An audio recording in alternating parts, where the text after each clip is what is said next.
Magda Torrents, endavant. Bona nit. Ens afegim a les paraules de la companya i una de les coses que volíem destacar és el que hem sentit avui al començar aquest ple. Ens avergonyeja enormement que l'alcaldessa no hagi tingut cap mena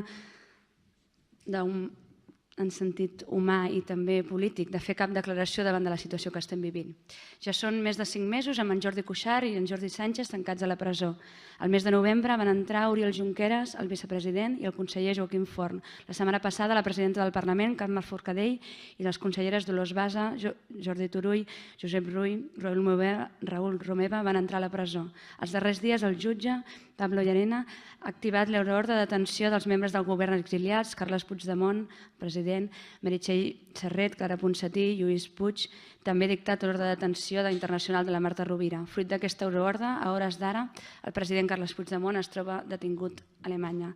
Davant de tota aquesta situació, davant l'atac de la democràcia i el segrest de la màxima institució d'aquest país, avui l'alcaldessa, que representa aquesta institució municipal, no ha dit cap paraula. De veritat, no ens creiem que si no fos pels grups que hem presentat aquesta moció i per les persones que han vingut aquí, l'alcaldessa d'aquest municipi, que representa la institució d'aquest... no ha tingut res a dir davant el segrest de la màxima institució d'aquest país? Cap paraula davant l'atac de la democràcia més dur que hem viscut des de la dictadura?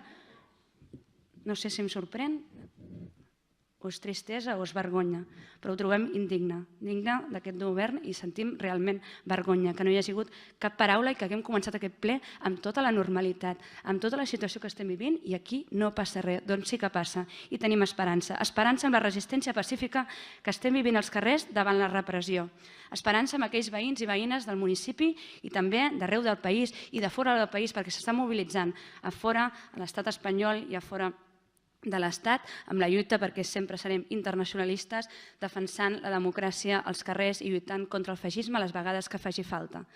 Volem, per acabar, donar una abraçada a tots els presos polítics, sí, són presos polítics i no cansarem de repetir-ho, i als exiliats, a les seves famílies i als seus amics.